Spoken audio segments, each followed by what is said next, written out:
બે સાથે હોય ને તો એ બે એક જ ટીમમાં છે, એવું છે, ઓપોઝિટ ટીમમાં નથી, એવું છે. કિડ્સનું 30 સેકન્ડની રીલથી વધારે ફોકસ હોતું જ નથી. ભાઈ જીમ જાનાર વ્યક્તિઓ છે ને કોઈથી કઈ નથી થતા, એનું એક માત્ર રીઝન છે કે એની પહેલા જ હાર્ટ એક્સપાયર થઈ જાય છે. તો મિત્રો આજે આપણો જે સબ્જેક્ટ છે બોડી અને માઇન્ડનું કનેક્શન, એના માટે આપણે એક્સપર્ટને લઈને આવ્યા છીએ, જુહી આસર, જે પોતે 10 વર્ષથી ફિઝિયોથેરાપિસ્ટ છે અને એને પોતે ન્યુરોલોજી એન્ડ સાયકોસોમેટિક ડિસઓર્ડરની અંદર માસ્ટર કરેલું છે. તો આજે આપણે એમના એક્સપિરિયન્સથી જાણશું કે બોડી અને માઇન્ડનું કનેક્શન આપણે કેવી રીતે બિલ્ડ કરી શકીએ અને આપણે એમાં કઈ રીતે હેલ્પ લઈ શકીએ આ સબ્જેક્ટમાં. નમસ્કાર જુહીજી. તો આ તમારો જે સબ્જેક્ટ છે, પહેલા તો ફિઝિયોથેરાપી, આપણે એને રોલ આઉટ કરીએ કે ફિઝિયોથેરાપી શું છે અને કેટલું જરૂરી છે આજની લાઈફસ્ટાઈલ મુજબ. એકચ્યુઅલી આ છે ને, મેં માસ્ટર્સ ન્યુરોલોજી એન્ડ સાયકોસોમેટિક ડિસઓર્ડર્સમાં કરેલું છે. હવે ફિઝિયોથેરાપી ફિલ્ડ એવું છે કે જે ટોટલી, મતલબ કોઈ પણ ફિલ્ડ એવું નહીં હોય કે જેને ફિઝિયોથેરાપિસ્ટની જરૂર નહીં પડે. બિકોઝ અમારી પાસે એક નાનકડા બાળકથી લઈ અને વૃદ્ધ સુધી દરેક માણસ એવું છે કે જેને ફિઝિયોથેરાપીની જરૂર છે. એ માણસ રોગગ્રસ્ત હોય કે ના હોય, પણ એને ફિઝિયોથેરાપીની જરૂર પડશે, બિકોઝ એક્સરસાઇઝ એવી વસ્તુ છે કે જે રૂટીન લાઈફમાં જરૂરી જ છે. તો ફિઝિયોથેરાપી એક એવો સબ્જેક્ટ છે કે અમે લોકો મેન્ટલ, સોશિયલ અને ફિઝિકલ ત્રણેય વેલબિંગને ધ્યાનમાં રાખીએ છીએ. કે જ્યારે પેશન્ટ અમારી પાસે, હું તમને એક્ઝામ્પલ આપું કે પેશન્ટ અમારી પાસે આવ્યું અને નેક પેઇન લઈને આવ્યું છે, હવે એ કમ્પ્યુટર પર વર્ક કરે છે લાંબા સમયથી એને નેક પેઇન છે, તો એ આવશે અમારી પાસે નેક પેઇન લઈને. પણ અમે લોકો જ્યાં સુધીની રૂટીનમાં એ ફરીથી પેઇન ફ્રી લાઈફ ન થાય ને ત્યાં સુધી અમે એને હેલ્પ કરીએ છીએ. તો ફિઝિયોથેરાપી એક એવી ફિલ્ડ છે કે જે પડ્યા હોય કે ના પડ્યા હોય, પડીને આવ્યા કે કોઈ પણ સિચ્યુએશન આવે, પણ જેમાં ફિઝિયોથેરાપિસ્ટની તો જરૂર પડે છે. ફિઝિયોથેરાપીનો અત્યારે રોલ અવેરનેસથી પણ આવી રહ્યો છે અને લોકો પોતાના બોડી તરફ વળવા માંડ્યા છે. તો ફિઝિયોથેરાપી આજના ટ્રેન્ડમાં તો બહુ જ ઇમ્પોર્ટન્ટ છે. ઓકે, તો તમારી જર્ની આપણે જોઈએ કે કઈ રીતે માસ્ટર થયું ને શું એવું ક્લિક થયું કે માઇન્ડ ઉપર પણ કામ કરવાની ઈચ્છા જાગૃત થઈ? સારો છે આ ક્વેશ્ચન. એકચ્યુઅલી મેં છે ને ન્યુરોલોજી સાયકોસોમેટિકમાં માસ્ટર્સ કર્યું, બરાબર. હવે મને પોતાને એટલો ઇન્ટરેસ્ટ છે સાયકોસોમેટિક ડિસઓર્ડર્સમાં કે સાયકોસોમેટિક ડિસઓર્ડર્સ એકચ્યુઅલી છે શું કે મન અને શરીર બંને એકબીજા સાથે જોડાયેલા છે. હું તમને સિમ્પલ એક્ઝામ્પલ આપું કે બધાના એક્સપિરિયન્સ તો થયો જ હશે કે એક્ઝામ છે, આપણે પેપર જોયું અને કંઈક એવો ક્વેશ્ચન આવી ગયો કે નથી વાંચ્યું, તો તરત મનમાં એમ થશે કે હવે શું થશે, બરાબર. હવે એ જે મનમાં અસર થઈ ને એના કારણે હાથમાં પરસેવો વળવા માંડશે, હાર્ટબીટ વધવા માંડશે, તો એ શરીર એને આપી દેશે રિસ્પોન્સ, બરાબર. તો મન અને શરીર બંને એકબીજા સાથે કનેક્ટેડ છે. તો સેમ સાયકોસોમેટિક ડિસઓર્ડર એ જ છે કે ઘણી વખત આપણે સ્ટ્રેસ, એન્ઝાઇટીને જેના કારણે મનથી જે લોકો ઓવરથિંકિંગમાં કે એમાં જતા હોય એના કારણે બોડી હેવી થાય છે અને એ સિમ્ટમ સાચા હોય છે. માણસને એવું થાય છે કે આ ખોટું છે, આ તો નાટક કરે છે અથવા ટેન્શન લે છે, પણ એવું નથી હોતું.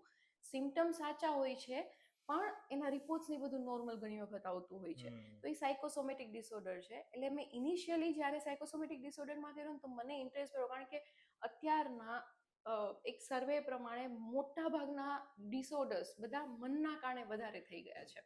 હવે આ જ વસ્તુ તમે પહેલાના જમાનામાં જુઓ તો એ લોકો સવારથી ઉઠીને સાંજ સુધી પોતાનું બધું જ કામકાજ ને એ બધું કરતા, એટલું ચાલતા, ફિઝિકલી એટલા એક્ટિવ હતા, તો એમાં એટલા બધા ઇશ્યુઝ નહોતા. જે ઇશ્યુ હવે વધી રહ્યા છે કારણ કે લોકો માઇન્ડમાં વધારે આવી ગયા છે. તો મને એ વસ્તુમાં સ્પેસિફિકલી ઇન્ટરેસ્ટ પડ્યો કે ઓકે, તો માઇન્ડ અને બોડી કઈ રીતે વર્ક કરે છે. અને પછી મેં આઉટ ઓફ ઇન્ટરેસ્ટ જ મેન્ટલ હેલ્થ કાઉન્સિલિંગમાં ડિપ્લોમા કોર્સ કર્યો કે જેથી કરીને લોકોની મેન્ટાલિટી ખબર પડે. તમારી પાસે આવનાર જે માણસ છે તો એ અત્યારના જમાનામાં એકદમ સ્ટ્રેસ, એન્ઝાઇટી, નાનું બાળક હશે તો એમ જ કહેતું હશે કે મને તો સ્ટ્રેસ છે, તો એ બધા વધી રહ્યા છે. તો જેના કારણે લોકોમાં રોગો પણ વધી રહ્યા છે. તો મેં એ મેન્ટલ હેલ્થ કાઉન્સિલિંગ કર્યું, પ્લસ મેં સુજોગ થેરાપી કર્યું. સુજોગ થેરાપી એક નેચરલ થેરાપી છે કે જેના થ્રુ એ લોકોનું એવું માનવું છે કે હાથ અને પગ બંનેમાં ઓવરઓલ આપણું બોડી આખું રહેલું છે અને જો ઈ પોઈન્ટ્સને એક્યુપ્રેશરથી કે એનાથી કરવામાં આવે તો ઈ બોડીમાં પણ એની અસર થાય છે. તો સુજોગ થેરાપીમાં ઘણા બધા નવા કોન્સેપ્ટ મને મળ્યા કે જેનાથી તમે તમારા બોડી સાથે કનેક્ટ થઈ શકો. તો મેં આવી રીતે મલ્ટિપલ અપ્રોચ કર્યો અને હું બને ત્યાં સુધી મારી પ્રેક્ટિસ છેલ્લા હું 10 વર્ષથી પ્રેક્ટિસ કરું છું અને એમાં હું એવો અપ્રોચ રાખું છું કે મારી પાસે આવનાર પેશન્ટ હોય ને એનું હું ઓવરઓલ વેલબિંગ કરી શકું, કે એવું નહીં કે ચલો ની પેઇન છે તો એની એક્સરસાઇઝ કરાવી દીધી ને પછી પેશન્ટનું પૂરું થઈ ગયું. તો મારો અપ્રોચ એ નથી હોતો જેથી કરીને એમને હું પ્રોપર વેલબિંગ આપી શકું. તો મારી જર્ની ચાલુ થઈ ફિઝિયોથેરાપીથી, પણ મેં મલ્ટિપલ અપ્રોચ કરીને હિલિંગ ઉપર હું અત્યારે વધારે ફોકસ કરું છું. લોકોને બોડી પ્રત્યે અવેર કરવાનો મારો ફર્સ્ટ ગોલ હોય છે. ઓકે, તો જેવી રીતે વાત થઈ એક સિમ્પલ લેંગ્વેજમાં મારે સમજવું હોય કે અથવા તો આ વિડીયો જે પહેલી વખત જોતા હોય એના માટે બોડી અને માઇન્ડ આ બેનું કનેક્શન શું છે પહેલા તો આ બહુ જ સારો ક્વેશ્ચન છે. બોડી અને માઇન્ડ છે ને, આપણે કેવું છે કે હું તમને એક સિમ્પલ એક્ઝામ્પલ આપું કે માઇન્ડ છે ને એ ડ્રાઈવર છે અને બોડી છે ને એ કાર છે, બરાબર. હવે તમે સારામાં સારા ડ્રાઈવર હશો, બરાબર, પણ તમારી પાસે કાર જ પંક્ચરવાળી છે તો તમે ચલાવી નહીં શકો, બરાબર. અથવા તમારી પાસે સારામાં સારી કાર છે પણ ડ્રાઈવર જ ક્યાંક બીજે વિચારોમાં ચડી ગયા છે કે એને ચલાવવામાં ઇન્ટરેસ્ટ નથી, તો એ કાર ચાલશે જ નહીં. ખ્યાલ આવ્યો? એટલે બોડી અને માઇન્ડ છે ને એ બંને એકબીજા સાથે કનેક્ટેડ છે. બંને એકબીજાના સિગ્નલ પકડવા જોઈએ. હવે આપણે કેવું છે ખબર છે, બોડી છે ને એ તમને સિગ્નલ તો આપે છે. હવે હું તમને સિમ્પલ 3 ક્વેશ્ચન પૂછું કે આપણને તમે શું જ્યારે એકચ્યુઅલી ભૂખ લાગે ત્યારે જ જમો છો કે ટાઈમ થઈ ગયો અને જમી લ્યો છો, બરાબર. બીજું એ કે રાત્રે ઊંઘ આવે છે ત્યારે ઊંઘો છો કે સ્ક્રોલ કરીને એમ થાય કે હવે 12 વાગી ગયા ચલો ઊંઘી જઈએ ત્યારે ઊંઘો છો, બરાબર. સવારે ઉઠવા સમયે એલાર્મ વિના ઊંઘ ઉડે છે કે એલાર્મ વાગે પછી જ ઉઠવું પડે છે અથવા એલાર્મને સ્નૂઝ કર્યા રાખીએ છીએ. એ તો 10 વાર કરવું. તો એ જ બોડીના સિગ્નલ્સ છે. અચ્છા, બરાબર. તમારું બોડી તમને સિગ્નલ આપે છે અને બોડી પાસે છે ને એટલું અમેઝિંગ સ્ટ્રક્ચર છે ને કે એ નાનું હોય ને ત્યાં જ તમને સિગ્નલ આપી દે છે. પણ આપણે પ્રોબ્લેમ એ છે કે આપણે સિગ્નલ પકડી શકતા નથી. એટલે માઇન્ડ અને બોડી એ બે એકબીજા સાથે કનેક્ટેડ છે. એટલે જ્યારે માઇન્ડ અફેક્ટેડ હશે ને ત્યારે બોડીમાં હેવીનેસ કેવા સિમ્ટમ આવશે તો તમારી પકડી લેવાના રે ઓકે હવે કંઈક રોંગ છે. અથવા તો બોડી જ્યારે કંઈક તમને એવા સિગ્નલ આપી રહ્યું છે ત્યારે માઇન્ડે પકડવું પડશે કે ઓકે અહીંયા રોંગ જઈ રહ્યું છે. તો એ બંને એકબીજા સાથે કનેક્ટેડ છે. પણ આપણે આપણી મેન્ટાલિટી યુઝ્યુઅલી કેવી હોય કે નાનું મોટું પેઇન તો હું ગણકારોય નહીં, બરાબર. હવે એ નાનું પેઇન નાનું નથી, એ સિગ્નલ આપે છે કે અહીંયા ડિસ્કમ્ફર્ટ થયો. મારી પાસે હમણાંની પહેલાં એક પેશન્ટ આવ્યા હતા તો કમ્પ્યુટર વર્ક કરતા હતા એના કારણે એમને એ કે મને ઓકેઝનલી નેક પાસે ને એમ પેઇન રહેતું હતું ને પછી થોડું થોડું હેડેક આવતું હતું ને એવી રીતે થતું હતું. મેં કેટલા સમયથી થાય છે? તમને કીધું 4 મહિનાથી મને થતું હતું. મેં કીધું ઓકે. પછી તો કે ધીમે ધીમે થોડું વધતું ગયું, પછી વધતા વધતા એટલું વધી ગયું કે હવે મને આખા હાથમાં ખાલીને જણજણાટી આવવા માંડી. હવે એના પછી મેં કીધું કે ઓકે પછી તો કે હવે એટલું હદે આવી ગયું છે કે મારાથી ગ્લાસ પણ ઉપાડવો હોય તો મારાથી ઉપડતો નથી, બરાબર. હવે તમે વિચાર કરો કે બોડીએ પહેલા સિગ્નલ આપ્યું કે એને માથું દુખાયડું, થોડું સ્ટીફનેસ આપી, તમને થોડું આપ્યું, પણ તમે ત્યારે સિગ્નલ પકડી ન શક્યા, ઇગ્નોરન્સ કર્યું. તો મેઇન બોડી માઇન્ડનું કનેક્શન જ એ છે. પછી આનો અર્થ એવો નથી કે પછી નાના નાના પેઇન હોય એને મોટા બનાવી દેવા કે આ છે કે આ છે એવું. બટ નાનું જ્યારે બોડી નાનું સિગ્નલ આપે છે ને તેને સોલ્વ કરવા માંડો. તો સિમ્પલ બોડી માઇન્ડ કનેક્શનનો કોન્સેપ્ટ એ છે કે જ્યારે તમારું બોડી અથવા માઇન્ડ તમને સિગ્નલ આપે છે ને એ પકડો, કારણ કે બંને એકબીજા સાથે કનેક્ટેડ છે. આને રહીને મને બીજો પ્રશ્ન વાત કરું તો કે બોડીનું ડિસ્કમ્ફર્ટમેન્ટ કયા લેવલ સુધી હોય અને માઇન્ડનું ડિસ્કમ્ફર્ટમેન્ટ, કે તમે જેમ કીધું કે માઇન્ડની અંદર પ્રોબ્લેમ હોય તો બોડી એલર્ટ આપશે અને બોડીની અંદર હશે તો માઇન્ડ એકચ્યુઅલીમાં વર્ક પ્રોપર નહીં કરે. તો આ બેયને કઈ રીતે ડિસ્કમ્ફર્ટ અવેલેબલ છે બેયના? એટલે આમાં કેવું છે કે તમારે તમારા સિગ્નલ પકડવા પડે. દરેક માણસની પોતાની ડિસ્કમ્ફર્ટ લેવલ અલગ અલગ હોય, બરાબર. હવે મારી જે બોડીની કેપેસિટી છે એ અલગ હશે, તમારા બોડીની કેપેસિટી છે એ અલગ હશે. તો હવે બોડી જ્યારે તમને થાકી ગયું છે અને તમને આરામ માટે કહી રહ્યું છે તો એનો મતલબ ત્યારે આરામ કરવાનો છે. ત્યારે પછી મેન્ટલ પાવર યુઝ કરી અને કામ નથી કર્યા રાખવાનું. તો એ તમારા બોડીએ સિગ્નલ આપ્યું. એટલે ડિસ્કમ્ફર્ટ લેવલ છે ને ડિફર થાય. મારે એક પેશન્ટ છે જેમને સ્ટ્રોક થયું છે. હવે એ પેશન્ટે એવું કીધું કે એમની કંપનીમાં એનું નામ એવું હતું કે એમનાથી કામ નહીં થાય ને તો કોઈથી તો નહીં થાય. કોઈથી નહીં થાય, બરાબર. આવું એમનું નામ હતું. એટલે એમને એક પ્રોજેક્ટ પર ચડ્યા અને સવારના 6 વાગ્યાથી એમના કહેવા પ્રમાણે સળંગ બેઠા, વચ્ચે ખાલી જમવા અડધી કલાક રોક્યા ઈ જ, અને છેક રાતના 2 વાગ્યા સુધી સતત કમ્પ્યુટર પર વર્ક કર્યું, બરાબર. કમ્પ્યુટર પેટ પર રાખીને જ સૂઈ ગયા કામ કરતા કરતા જ. અને 4 વાગે સવારે જ્યારે ઉઠ્યા ને ત્યારે એમને વોશરૂમ જવા માટે ઉઠ્યા, પણ પગ ઉઠ્યો જ નહીં. પગમાં ખાલી ચડી ગયા, આ છે તે છે થઈ ગયું, લઈ ગયા તો કીધું હેમરેજિક સ્ટ્રોક છે. અને પેશન્ટ 2 વર્ષથી, છેલ્લા 2 વર્ષથી તો ફિઝિયોથેરાપી કન્ટિન્યુઅસ લઈ છે.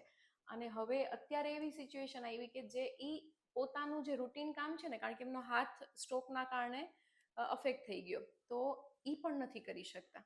તો ઈ રૂટીન કામમાંથી જતા રહ્યા. તો બોડીનું ડિસ્કમ્ફર્ટ દરેકનું અલગ અલગ હોય, પણ આપણે સિવિયારિટી સુધી લઈ નથી જવાનું. અને બીજું, માઇન્ડ જ્યારે તમારું ફોગી હોય અથવા બ્રેઇન ફોગ આવે કે એવું થાય ને, ત્યારે બોડીમાં હેવીનેસ આવે છે.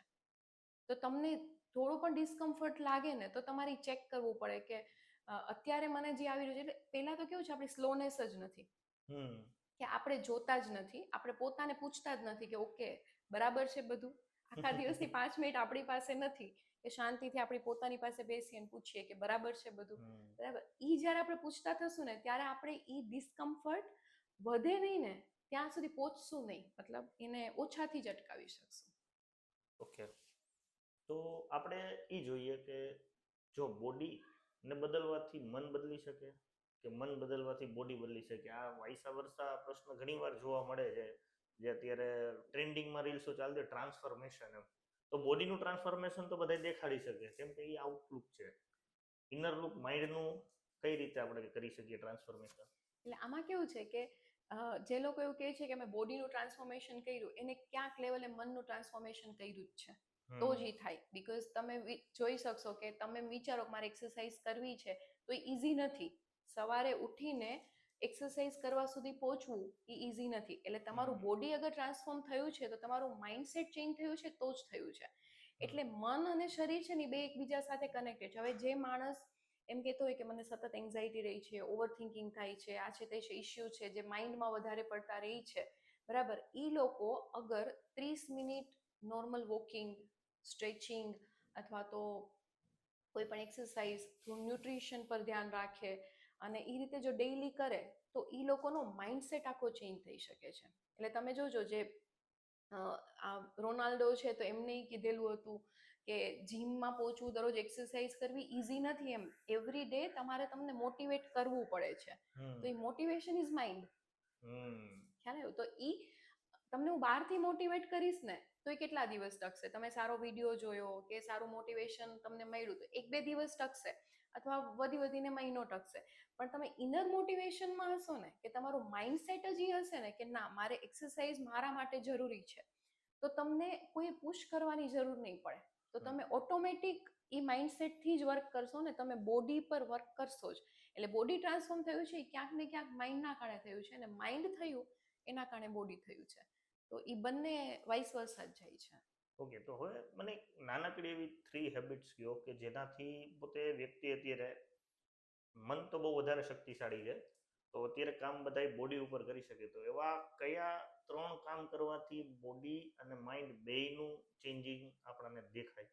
જો સૌથી પહેલા તો મારું એવું માનવું છે કે આખા દિવસની 10 થી 15 મિનિટ છે ને તમારા પોતાના માટે કાઢો, કે જે મી ટાઈમ, જેમાં મોબાઈલ પણ ના હોય, એક્સરસાઇઝ પણ ના હોય, કોઈ જાતનું ડિસ્ટ્રેક્શન ના હોય, તમે ખાલી તમારી સાથે બેસો. હવે અત્યારે સપોઝ મારે તમને જાણવા છે તો મારે તમારી સાથે વાતચીત કરવી પડશે, તમે શું છો, તમે તો એના થ્રુ જ તમે જાણી શકશો. હવે હું તમને અગર અત્યારે એવો પ્રશ્ન પૂછું કે તમે કોણ છો અથવા તમે શું કરો છો, તો તમે એ જ બધું કહેશો કે જે તમારું આ પ્રોફેશન છે, આ છે તે છે, જે ફેમિલી બેકગ્રાઉન્ડ છે, એ બધું આપણે એ જ બધું કહેવાના છે. અગર હું તમને એમ કહું કે તમારી 3 ક્વોલિટી મને કહો, તો તમે તરત વિચાર કરશો કે મારી 3 ક્વોલિટી. કારણ કે ક્યારે આપણે આપણને જાણવા પ્રયત્ન જ નથી કર્યો. તો એ ધીમે ધીમે તમે જ્યારે તમને પોતાને જાણતા જશો ને, એમ એમ તમને ખબર પડશે કે મારે પોતાને ટાઈમ આપવો જરૂરી છે. તો પેલો મી ટાઈમ બહુ જ જરૂરી છે. બીજું એક્સરસાઇઝ, જે મસ્ટ છે. ખાલી ગુજરાતમાં થોડી અવેરનેસ ઓછી જાય છે, બાકી તમે એબ્રોડમાં ને એમાં જોઈ લો, કોઈનો સવાર એક્સરસાઇઝ વિના જતી જ નથી. એ લોકો ડેઈલી પોતાના શરીરને પ્રાયોરિટી આપે જ છે, કારણ કે તમે જેટલા બોડીને થકવાડશો ને એટલું બોડી થાકેલું હશે ને તો એ ઓવર થિંકિંગમાં માઇન્ડ નહીં જાય. હમ તો તમારા એક્સરસાઇઝ જરૂરી છે. અને જે લોકો સવારમાં જ એક્સરસાઇઝ કરી નાખતા હોય ને, કે જે 45 મિનિટ્સ પોતાના બોડીને એકદમ મસ્ત થકાવી દેતા હોય ને, એને એન્ડોર્ફિન નામનો હોર્મોન રિલીઝ થાય, એટલે હેપી હોર્મોન છે. તો એ થ્રુઆઉટ તમને આખો દિવસ હેપી રાખે છે. અને બાકી તમારા મસલ ને એ બધું એકદમ પ્રોપર રહે તો તમે ખુશ રહેવાના છો, કારણ કે પોતાને સારું લાગતા જોઈએ એટલે બધાને ખુશી તો મળવાની જ છે. તો સેકન્ડ થિંગ ઇઝ એક્સરસાઇઝ. અને થર્ડ થિંગ ઇઝ બ્રીધિંગ. આપણું બ્રીધિંગ પર ફોકસ સાવ જતું રહ્યું છે આજકાલ, કારણ કે આપણી શોર્ટ બ્રેથ આવી ગયા છે આપણામાં. ડાયફ્રામેટિક બ્રીધિંગ એટલે ડીપ બ્રીથ. તમે ડાયફ્રામ નીચેથી પેટ પાસેથી આખું ઉપર લ્યો, અને શોર્ટ બ્રીધિંગમાં અહીંયાથી ઉપરના મસલ્સનો યુઝ થાય. તો એ મોટા ભાગના લોકો અત્યારે એ એકચ્યુઅલ બ્રીધિંગ ભૂલી ગયા છે. તો જેટલું બને એટલું બ્રીધિંગ પર જ્યારે ધ્યાન દેવામાં આવે ને, તો લોકોની લાઈફ ઘણી ઇઝી થઈ જાય છે. તો અગર બોડી માઇન્ડનું કનેક્શન રાખવું હોય તો સ્ટ્રોંગલી હું આ 3 વસ્તુમાં બિલીવ કરું છું. એક મી ટાઈમ આપો, એક સ્ટ્રેચિંગ અથવા એક્સરસાઇઝ, અને પ્રોપર વોકિંગ, અને ત્રીજું બ્રીધિંગ. તો હવે આપણે નેક્સ્ટ ક્વેશ્ચન કરીએ કે બધાય રિપોર્ટ્સ નોર્મલ હોય, જેમ કે મેડિકલ લાઈનના, પણ ક્લિનિકલી બધાય રિપોર્ટ્સ નોર્મલ હોવા છતાં પણ બોડીમાં સ્ટીફનેસ છે, પેઇન છે, નાના મોટા ઇશ્યુઝ છે. તમે કહો છો કે નાનો ઇશ્યુ પણ ઇગ્નોર ના કરવો, તો કઈ રીતે આપણે મેન્ટેન કરવું આ બધી વસ્તુ? હવે આ છે ને, બોડીમાં ઘણા રિપોર્ટ્સ નોર્મલ આવે છે પણ દુખાવો હોય છે. એનું રીઝન હું તમને કહું.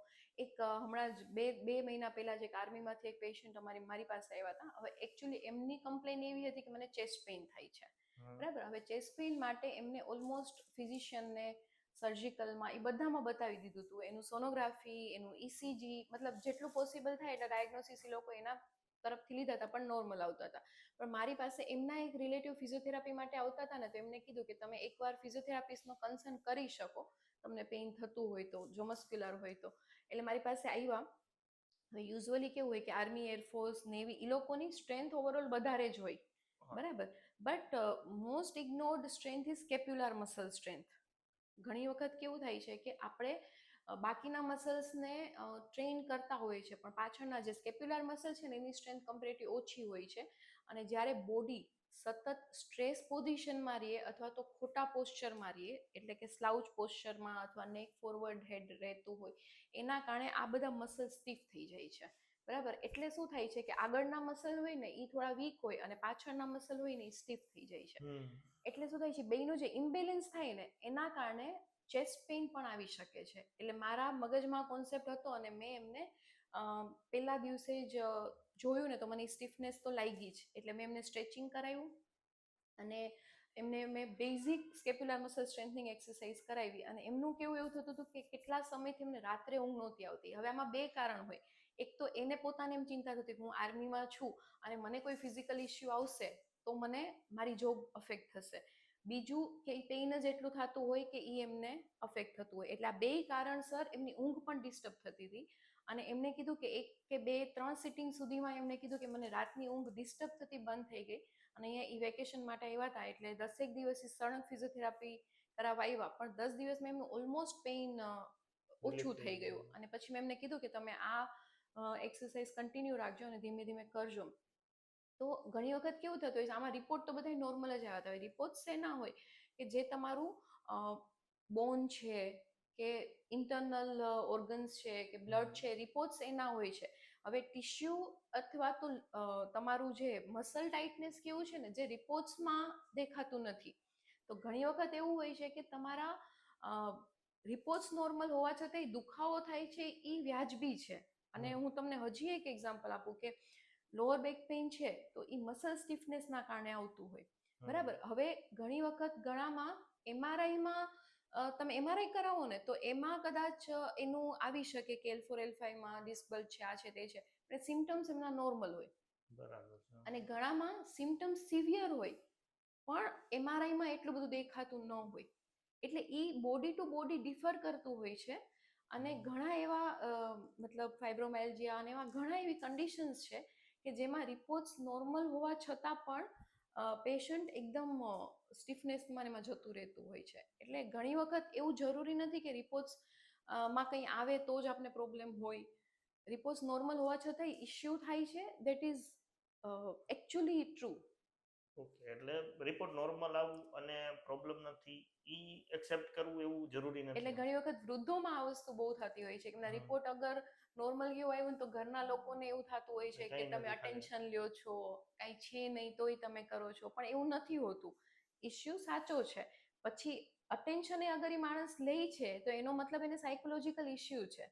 Yes, exactly. તો એને તમારે કવર કરવું પડે કે હમ. એવું નથી કે કોઈ માણસ અટેન્શન માંગી રહ્યું છે તો તમે એને પેલું કરો. તો માઇન્ડ અને બોડી બેમાં અફેક્શન હોય ને તો બેમાંથી બંનેમાં હોય, તમારે સેમ લેવલનું અટેન્શન જોઈએ છે. આપણે કેવું છે ફિઝિકલ ઇશ્યુ છે તો એને અટેન્શન આપી દઈએ કે હા તો તકલીફ છે, પણ માઇન્ડનો ઇશ્યુ છે એને આપણે સાયકો ગણીને જવા દઈએ છીએ, પણ એ એકચ્યુઅલી નથી. એ ખાલી કવર કરી દેવામાં આવે તો બોડી રિકવર થઈ જ જાય.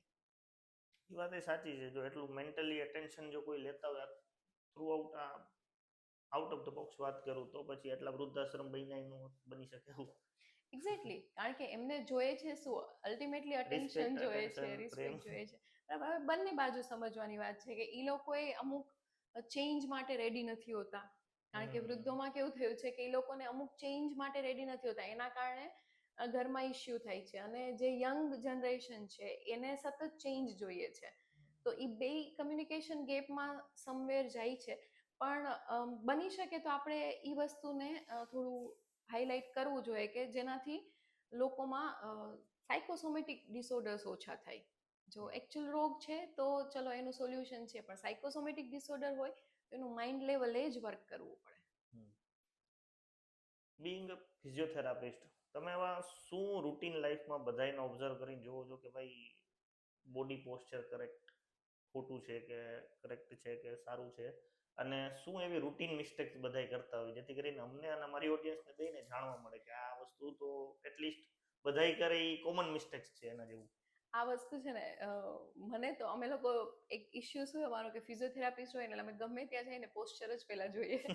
સ્કૂટર ચલાવતા હોય તો એ પોસ્ચર જ જોતા હોય, જીમમાં જઈએ તો એ પોસ્ચર જ જોતા હોય. એ તો પ્રોફેશન ઉપર છે. આ જે ટીચર હોય તો એ બધા વિદ્યાર્થીઓની ભૂલો કાઢતા હોય એના જેવું છે. બરાબર. હવે ઘણી બધી કોમન મિસ્ટેક્સ છે, એના ઉપર આખો એક પોડકાસ્ટ લઈ શકાય એટલી મિસ્ટેક છે, પણ હું બે ત્રણ મારી પાસે હાઇલાઇટેડ છે ને એ કહું. એક તો પેલું કે લોકો પાસે સમય નથી.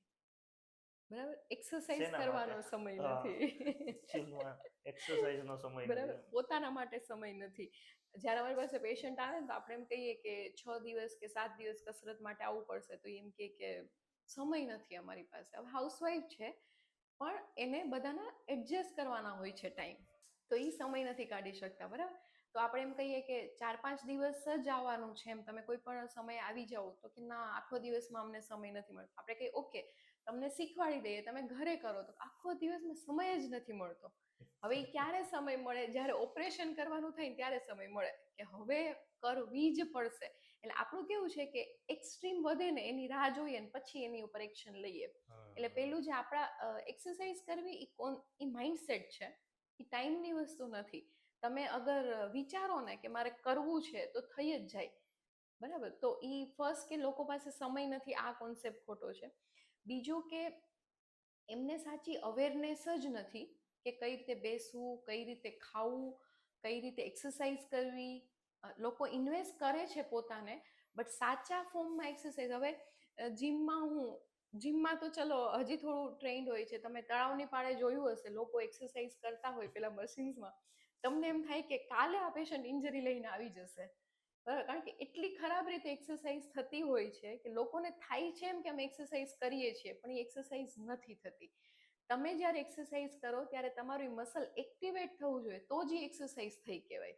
હવે આપણો ઇશ્યુ એ છે કે આપણને એમ થાય કે આપણે બસ કર્યા રાખીએ છીએ. તો એક આ બીજું કે એક્સરસાઇઝ થાય છે પણ સાચી રીતના નથી થતી, એ એક કોમન ઇશ્યુ છે. ત્રીજું કે રૂટીનમાં જ ઘણી વખત, હવે સપોઝ જેને લાંબા સમય સુધી બેસવાનું હોય છે પ્રોફેશન, એ લોકો કલાકના સમય માઇનર ઓફિસ સ્ટ્રેચ કે એવું કરી લે તો એનાથી એમને નેક પેઇન, બેક પેઇન એમાંથી મટી શકે છે. ઘણીવાર રાઉન્ડેડ શોલ્ડર, નેક સ્ટીફ થઈ જવી, એ થઈ ગયું હોય ને તો એ લોકોને ખબર જ નથી હોતી. હમણાં મારે એક એમનું પ્રોફેશન વાઇઝ ડૉક્ટર જ છે, અને એ જ્યારે સેટઅપ પર આવ્યા ને ત્યારે મેં એમને નોટિસ કરાવ્યું કે તમારું એક સાઈડ થોડું ટીલ થઈ ગયું છે. એમનું પ્રોફેશન ડેન્ટિસ્ટ છે, તો તો સતત એને આ રીતે મૂવમેન્ટ કરવાની હોય. હવે જે બાજુનો યુઝ વધારે થયો એના એ સાઈડ ટિલ્ટ થતું જાય. તો એ એમને અંદાજ જ નથી હોતો કે ઓકે મારું નોર્મલ પોસ્ચર એક બાજુ ટિલ્ટ થઈ ગયું છે, કારણ કે પ્રોલોંગ પોઝિશનમાં આવે છે. તો બીજું પોતાનું પોસ્ચર છે ને એ અરીસામાં કે ઈ જોવો અને એના માટે રાઈટ એડવાઇસ લ્યો કે આ મારું બરાબર છે, હું ઊભો હોઉં છું તો બરાબર છે, મારું ક્યાંય બોડી વેઇટ, એટલે એના માટે બેસ્ટ થિંગ ઇઝ ફિઝિયોથેરાપિસ્ટ, કે એ લોકો તમને પ્રોપર ગાઈડ કરી શકે. તો બસ આ 3 મિસ્ટેક કોમન છે. પોસ્ચર પોતાનું કરેક્ટ રાખવું દરેક વસ્તુમાં, ખાવામાં, સૂવામાં, બેસવામાં, વર્ક સમયે આ પોસ્ચર એક કરેક્ટ કરવું, પોતાના માટે સમય કાઢવો અને સાચી એક્સરસાઇઝ કરવી. આ 3 કોમન મિસ્ટેક્સ લોકોમાં મેં જોઈ છે. સાચી એક્સરસાઇઝ જે તમે કીધું કરેક્ટ ફોર્મમાં થાય તો એ તો અંડર ધ ઓબ્ઝર્વેશનનો સબ્જેક્ટ પાછો આવી ગયો, કે કોઈની એક વખત લઈને એડવાઇસ, કાં પછી ટ્રેનર હાયર કરીને કે કોઈ પણ ડોક્ટર હાયર કરીને પછી પોતે શીખીને પછી પોતે કરે. આ તો યુટ્યુબ પર જોઈને કે નાથી તો ન થાય, એ તો બરાબર જ છે, પણ હું હજી તમને એની આગળનું એક સ્ટેપ કહું કે ટ્રેનર માથે ઊભા હોય ને, અમે ફિઝિયોથેરાપિસ્ટ પણ માથે હોય ને, તો એ એક્સરસાઇઝ એ લોકો એ મસલ એક્ટિવેટ થયું કે નહીં ત્યાં તમારે માઇન્ડ રાખવું પડે, એટેન્શન બોડીને આપવું અટેન્શન જરૂરી આપવું પડે. હવે કેવું થાય કે સપોઝ મેં ડમ્બેલ લીધું, 10 વાર પૂરું કરી નાખ્યું, એનાથી મારું મસલ નહીં બને. તમે જ્યારે ડમ્બેલ લ્યો છો ત્યારે ઉપર જાય છે ત્યારે તમને અહીંયા બાઇસેપ્સ પાસે ફીલ થાય છે, તમારું બાઇસેપ્સ બંધ થાય છે, તમે ખાલી મૂવમેન્ટ જ કરો છો કે એમાં માઇન્ડ રાખીને કરો છો. હવે આપણે મૂવમેન્ટ કરતા અહીંયા જોતા હોય બીજી જગ્યાએ કે આ શું કરે છે, ઓલું શું કરે છે, તો એ તમારું અટેન્શન જ બોડીમાં નથી. હજી એક બીજી કોમન હેબિટ ઇઝ લોકો એક્સરસાઇઝ અથવા વોકિંગ સમયે હેડફોન રાખીને કરે છે. એ તો 10માંથી 10 જ કરે છે ભાઈ, કોઈ ખોટું નથી આમાં. બરાબર, કારણ કે બધાય કરે છે એટલે કોઈ ખોટું નથી. તો આનું રીઝન શું, તમને તમારા બોડીને શું થયું છે ખબર જ નથી પડી, તમારું મગજ તો બીજે છે. ખ્યાલ આવ્યો? હવે તમે જે લોકો મતલબ 20-30 કિલોના ડમ્બેલ લઈને કરી નાખતા એને મ્યુઝિક વિના કરાવજો, એ નહીં કરી શકે. તો અમારા જીમમાં તો વાગતું જ હોય ઠુકરા કે મેરા વીર લેતા હોય 30 કિલોના સેટ મારતા હોય છે એટલે. અને ઈ જો તમે જેવું મોટિવેશનલ મ્યુઝિક આવશે, તમે એકય જીમમાં સેડ સોંગ નહીં સાંભળાવો. હાલ તો ધુરંધર જ હાલતું હોય પ્લેલિસ્ટ. બરાબર, તો એ ધુરંધરનું સોંગ આવશે તો લોકોને એમ થાય કે હું રણવીર સિંહ જેવું બોડી બનાવી દઉં, એટલે એ એકદમ ફોર્મમાં આવી જાય. તો એને માઇન્ડ એક્ટિવેટ કર્યું પણ એક્સટર્નલી કર્યું. બરાબર. હવે એ જ્યારે તમે પોતાના ઓલાથી કરો એટલે તમે બોડીનું સિગ્નલ છોડી દો. હવે તમારે માઇન્ડ અને બોડી બે એક સમયે કનેક્ટ રાખવા પડે.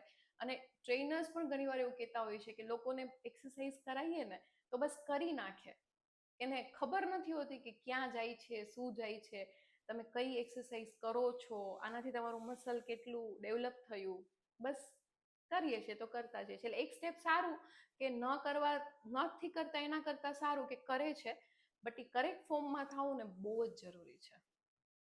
એ તો સમજાણું કે ભાઈ શું કામ એમ જરૂરી છે. અત્યારે આ કન્વર્ઝેશન ઉપરથી એટલું સમજજો કે એટલીસ્ટ જે કામ કરીએ ને ત્યારે બોડી એન્ડ માઇન્ડ બે સાથે હોય ને તો એ બે એક જ ટીમમાં છે, એવું છે, બે ઓપોઝિટ ટીમમાં નથી, એવું છે. તો હવે આપણે એ જોઈએ કે બે બોડી અને માઇન્ડને કેવી રીતે કોરિલેટ થાય છે. એનું જેમ તમે કીધું ન્યુટ્રિશિયન બેઝ એનો રિલેશન શું છે, ફિઝિકલી રિલેશન શું છે, મેન્ટલી રિલેશન શું છે, ઇમોશનલી કેટલા બે કમ્પેટેબલ છે. તો આને આપણે એક તમારી ક્લિનિકલ જર્નીમાં આપણે સમજીએ તો આખી છે ને ચેઇન છે. બરાબર. હવે મેં તમને હમણાં જે પહેલા ગાડીનું એક્ઝામ્પલ આપ્યું કે ડ્રાઈવર અને હશે તો કાર પ્રોપર ચાલશે. હવે હું તમને એમ કહું કે કારમાં પેટ્રોલ સારું યુઝ નહીં કર્યું હોય, બરાબર, ઈ કોઈ એકદમ લો કંપનીનું કર્યું છે અથવા વચ્ચે કોઈ બીજું પેલું નાખી દીધું હશે તો ચાલશે ગાડી? ગાડી એ સારામાં સારી છે, ડ્રાઈવર એ સારામાં સારો છે, પણ નહીં ચાલે. બરાબર. હવે આપણું કેવું છે કે ન્યુટ્રિશન લેવલે આપણે ઘણું લેકિંગ જાય છે. એકચ્યુઅલી આ સબ્જેક્ટ ન્યુટ્રિશનિસ્ટનો છે, બટ બીકોઝ કે મેં મલ્ટિપલ અપ્રોચમાં કામ કર્યું છે અને મારા પર પણ હું એટલું વર્ક કરું છું તો મેં એ વસ્તુ નોટિસ કરી છે કે સ્પેસિફિકલી આપણા ગુજરાતી ફૂડમાં મોસ્ટ ઓફ કાર્બોહાઈડ્રેટનો જ યુઝ થાય છે, કે રોટલી શાક છે, થેપલા શાક છે, ખીચડી શાક છે, ભાખરી શાક છે, બરાબર. આપણા એકેય રૂટીન મીલમાં પ્રોટીન લેવામાં આવતું નથી, બરાબર. જેના પરિણામે શું થાય છે કે સેલ્સ છે ને એ પ્રોટીનના બનેલા હોય છે. હવે એને કામ કરવા માટે પ્રોટીનની જરૂર પડશે. હવે એકલા પ્રોટીનની જરૂર નથી, બધા જ એક ન્યુટ્રિશન પ્રોપર ફોર્મમાં હોવું જોઈએ. તમારું આયર્ન પ્રોપર શરીરમાં હોવું જોઈએ, મેગ્નેશિયમ પણ હોવું જોઈએ, વિટામિન B12, D, બધા જ પૂરતા પ્રમાણમાં હોવા જોઈએ. અને સ્પેસિફિકલી ફિમેલ્સમાં, સ્પેસિફિકલી વેજીટેરિયન ડાયટમાં B12, ડી, ઓમેગા એ બધું ઓછું જ હોય છે. બરાબર. હવે ઘણા બધા રોગો અગર જો તમે સારું ન્યુટ્રિશન લઈ લ્યો ને તો ડાઉન થઈ જાય છે. હવે વિટામિન ડી, આયર્ન એ બધા છે ને તમને બોડીમાં થાક આપશે, તમને ચીડિયાપણું આપશે, બ્રેઇન ફોગ આપશે, એ બધા બહુ કોમન છે. બરાબર. પણ આપણે એક્સરસાઇઝ કરી નાખી, બરાબર, પણ 4-5 દિવસ એક્સરસાઇઝ થશે, અગર ન્યુટ્રિશન પ્રોપર નહીં હોય ને તમારું, તો એક્સરસાઇઝ પણ લાંબી નહીં ચાલી શકે, કારણ કે બોડી પાસે ફ્યુઅલ જ નથી તો એ ક્યાંથી વર્ક કરવાનું છે. એટલે તમે સારી એક્સરસાઇઝ તો જ કરી શકશો જો તમારી પાસે સારું ન્યુટ્રિશન હશે. સારું ન્યુટ્રિશન હશે તો જ તમે સારા વિચારો કરી શકશો, તો જ તમારું ફોકસ આવશે. અત્યારે કિડ્સમાં સ્પેસિફિકલી ઇશ્યુ થાય છે ને કે કિડ્સનું 30 સેકન્ડની રીલથી વધારે ફોકસ હોતું જ નથી. 100%ની વાત છે. કારણ કે એ લોકો એક તો રીલ જોવાની હેબિટ આવી ગઈ છે, એટલે 30 સેકન્ડમાં જ એ લોકોનું સોલ્યુશન જોઈએ છે. બરાબર. તમે કંઈક કહો ને તો એમ જ કે મને ફટાફટ શું કરવાનું એ કહી દો, કારણ કે લોકોનું ફોકસ, અટેન્શન એ બધું ઘટી ગયું. એની સામે તમે કિડ્સમાં, ઇવન મોટામાં પણ ફૂડનું હેબિટ જુઓ. જંક ફૂડ વધારે અને ઘરનું ફૂડ કમ્પેરેટિવલી ઓછું. તો એ ફૂડ હેબિટ્સ, પછી ખાવાના ટાઈમિંગ અને ખાવા સમયે એ લોકો મોબાઈલ જોતા જોતા ખાઓ, ટીવી જોતા જોતા ખાઓ. અત્યારે કિડ્સમાં તો એટલું હદે ખરાબ છે કે 2-2 વર્ષના છોકરાઓ મોબાઈલ વિના જમતા નથી, અને પેરેન્ટ્સને એ ટાઈમ બચાવવો છે કે ખાઈ લે છે ને એના પેટમાં જાય છે ને, પણ તમે બાળકના શરીરમાં નુકસાન કરી રહ્યા છો ઉલટાનું. એટલે જો તમે માઇન્ડફુલી નહીં ખાઓ, તમને ખબર જ નહીં પડે તમે કેટલું ખાઓ છો, એટલે ઓવર ઇટિંગમાં જશે અથવા અંડર ઇટિંગમાં જશે. એટલે તમારે માઇન્ડફુલી ખાવું, પ્રોપર પ્રમાણમાં ખાવું, બધા ન્યુટ્રિશન મળી રહે, એના પછી પ્રોપર પ્રમાણમાં એક્સરસાઇઝ થાય, અને એ એક્સરસાઇઝ થાય તો તમારું માઇન્ડ પ્રફુલ્લિત જ રહે. એટલે આ આખી છે ને ચેઇન છે કે તમારું હોર્મોનલ બેલેન્સ, ઇન્ટરનલ બેલેન્સ, તમારું બોડી એ બધું જ લેવલમાં રહેશે. પણ ખાલી પ્રશ્ન એટલો છે કે આપણે એક્સેપ્ટ કરવું પડે કે ઓકે મારી આ મિસ્ટેક છે. આપણે અત્યારે એ વસ્તુ પર એક્સેપ્ટ કરવા પછી વર્ક નથી કરતા. તો પહેલા તો છે ને નોટ ડાઉન કરી નાખવું પડે કે મારે આટલું આટલું મારામાં વર્ક કરવાનું છે, અને એના પછી એ બધાનું બેલેન્સ કરવું પડે. તો આખી લાઈફસ્ટાઈલ ચેન્જ કરવી પડે. આમાં કોઈ એક અપ્રોચ નથી કે એકલી એક્સરસાઇઝ કરીને તમે એકદમ હેલ્ધી બની ગયા, એવું નથી. તમારે બધું જ જો લેવલ હોય, તમે બધું જ કરતા હશો પણ ઊંઘ સારી નહીં કરતા હો, રાત્રે 2-2 વાગે સૂતા હશો અને સવારે ઉઠવામાં 12 વાગતા હશે, તો તમારું શરીર કામ નથી જ કરવાનું. તો આ બધું જ ચેન્જ છે. તો આખી લાઈફસ્ટાઈલ ચેન્જ કરશો ને તો જ તમે એક એવું કહે ને કે 80 વર્ષે દોડતા રહી શકશો, નહીં તો 50 વર્ષે ટીકેઆર લઈને બેસી જવું પડશે. એ રીતે એક કોન્સેપ્ટ એ છે, અને રીલમાં બહુ વધારે વાયરલ થયેલો છે કે ભાઈ જીમ જાનાર વ્યક્તિઓ છે ને કોઈથી ગઈઢા નથી થતા. એનું એક માત્ર રીઝન છે કે એની પહેલા જ હાર્ટ એટેકથી એક્સપાયર થઈ જાય છે. તો આ કિસ્સા બહુ વધારે રોલ આઉટ થાય છે ને એ એકચ્યુઅલી મને સાચી પણ વાત લાગે છે.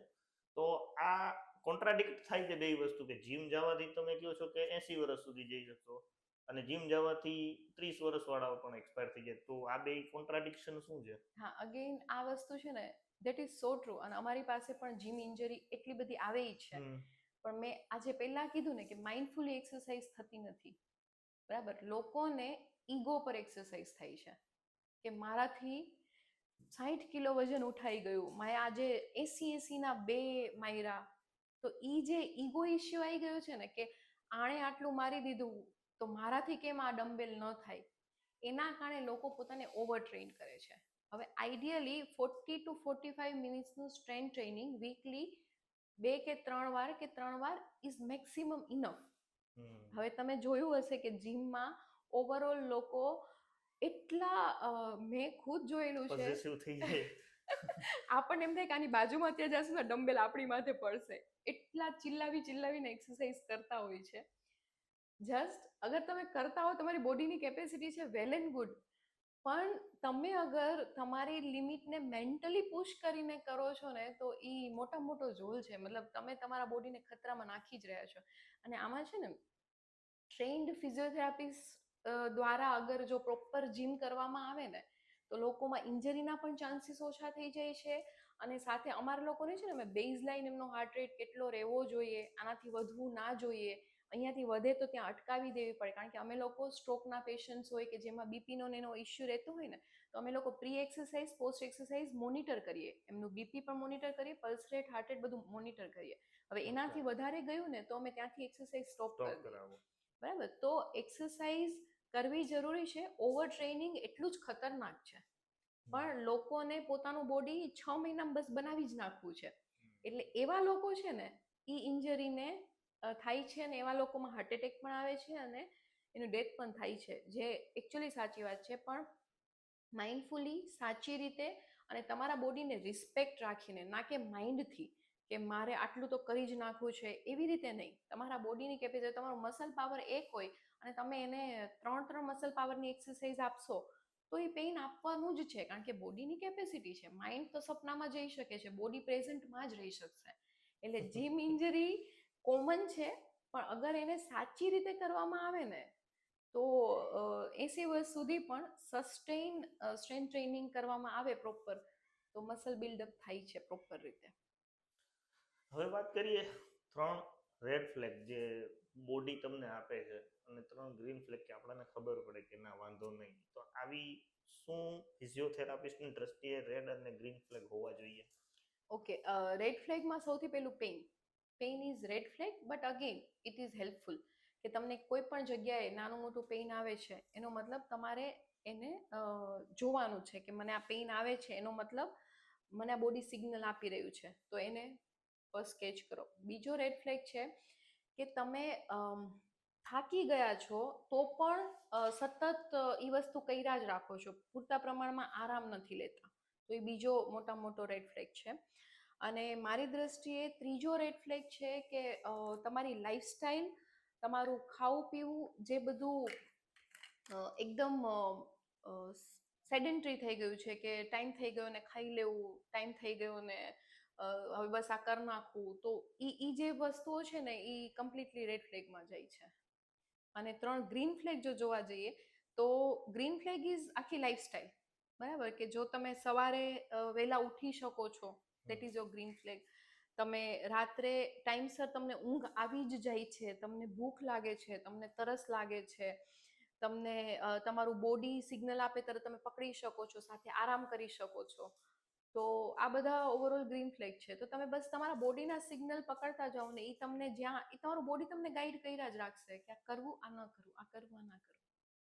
તો ફર્સ્ટ થિંગ ઇઝ કે એટેન્શન આપવું પડશે, મોબાઈલની સ્ક્રીનમાંથી બહાર નીકળીને બોડી સાથે, માઇન્ડ સાથે એક વખત કનેક્ટ કોમ્યુનિકેશન થવું કરવું પડશે. પડશે. એટલે આપણે છે ને બહુ બધી રીલ સેવ કરીને રાખી હોય છે કે આ મારા બોડીને જરૂરી છે, આ કરવું જોઈએ, પણ એક્શન નથી. એટલે માણસો માઇન્ડમાં છે કે જીમ જવા પહેલા કે એક્સરસાઇઝ કરવા પહેલા કેટલી એક્સરસાઇઝ જરૂરી છે બધી ખબર છે, પણ એક્શન ક્યાં? એક્સરસાઇઝ કરતા નથી, ખાલી જોઈએ છીએ, બધું નોટ ડાઉન કરીએ છીએ, પણ એક્શન નથી. એટલે ખાલી નોટ ડાઉન કરતા પહેલા તમારે એક્શન પણ લેવી જરૂરી છે, અને ડેઈલી કન્સિસ્ટન્સીથી કે શો અપ કરો કે દરરોજ મેં નક્કી કર્યું કે મારે વોકિંગ કરવું છે, દરરોજ કરો જ. પછી તમારે આજે નથી તાકાત પણ લાખોટા જતા રહ્યો એકવાર, તો તમારી બોડીને હેબિટ પડશે કે ઓકે મારે કરવાનું જ છે.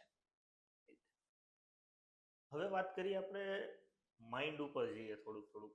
તો જે અત્યારે કોમન પ્રોબ્લેમ્સ જે મને દેખાય છે, ભાઈ ઓવર થિંકિંગ, સ્ટ્રેસ છે, બ્રેઇન ફોગિંગ છે, એન્ઝાઇટી છે, પેનિક એટેક છે, તો આ બધા તમે જે કહો છો તમારો રસના વિષયથી, જ્યાં સુધી હું સમજુ છું ત્યાં સુધી કદાચ તમારા કરિક્યુલમમાં હોય ને તો એ તમે કરવા ખાતર કરો છો, પણ ઇન્ટરેસ્ટથી જે વ્યક્તિ સબ્જેક્ટ લઈને કરે છે ને ઇન્ટરેસ્ટ, તો એના પ્રત્યે થોડોક લોયલ રહી જાય છે. તો તમે તમારી લોયલ્ટીથી મને ખાલી એ વસ્તુ બતાવો કે આ વસ્તુ શું છે, આ બધી વસ્તુ, કેમ કે ઘણા લોકોને ખ્યાલ નથી.